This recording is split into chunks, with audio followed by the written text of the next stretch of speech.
today marks 7 weeks until race day, and this video I'm going to go into a bit more detail about the fueling strategy. So I did what I eat in a day for one of the videos previously, and this one I'm going to go into more kind of fueling strategy. So I've got a long run in a couple of days, and the fueling strategy starts days out. This is something I didn't do well in my first marathon. I really wasn't aware about the fueling side of things and didn't really pay much attention to it, but it's going to be massive this time.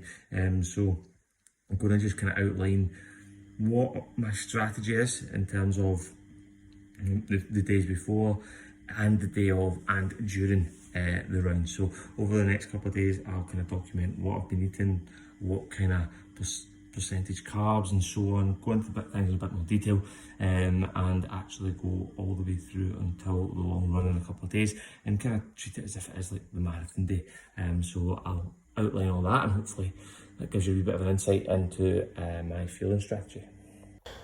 So in terms of the types of food I'm going to be eating, it's going to be a lot of sweet potatoes in there, beetroot, bagels, just simple carbs that are fast acting, easy to digest. One of my favourite meals is a big bowl of oats with some apples in there, some dates, we've got some Greek yoghurt topped with granola, lots of fruit in there, and just lots and lots of carbs. Long run done, 28k, 2 hours 15 minutes. It was good. The fueling strategy was bang on, to be fair.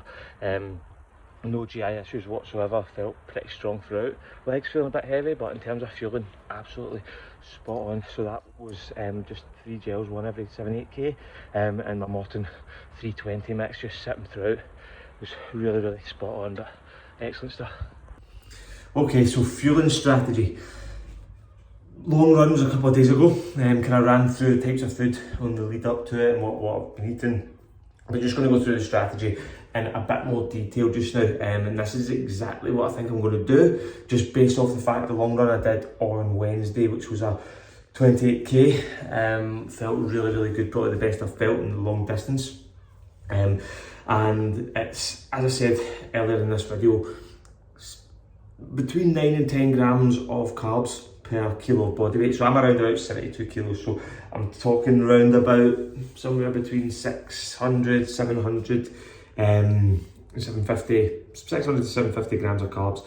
So that's going to be 3 days before it. So say the marathon's on a Sunday, on a Thursday and a Friday, we're going to be hitting those high carb numbers. And the aim is to try not to just boost up calories crazy amounts, but just to change the split. So the of my total calories, the percentage of carbs will massively increase up to maybe 70 odd 80% if I can. So we're not going crazy overboard on the calories, but the carbs are increasing, and that then really fills up the muscles with glycogen.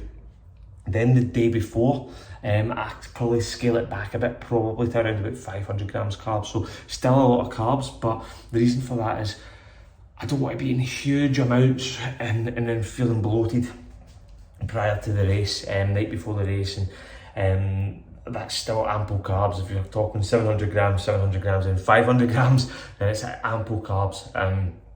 Then in the morning, I just have some eggs, some beets, some sweet potato, and then, because I'm probably going to wake up about 6 o'clock, as I said earlier in this video, which is 4 hours before, and then about 2 hours before, 2.5 hours before, I'm going to be a bagel, peanut butter, honey, and a banana, and that'll be me.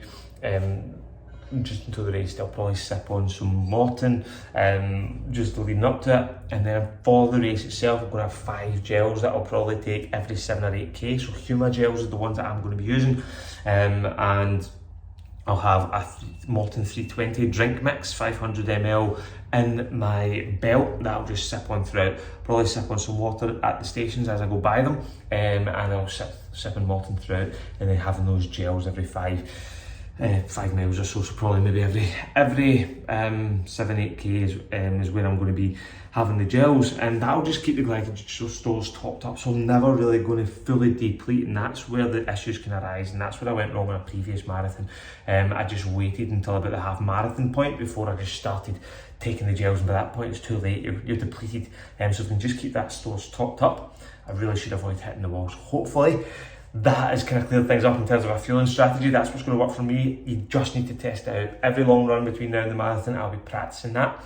It seems to work from that last long run, so hopefully that continues, and just keep practicing and practicing and practicing. Don't think about changing it up the day of the marathon.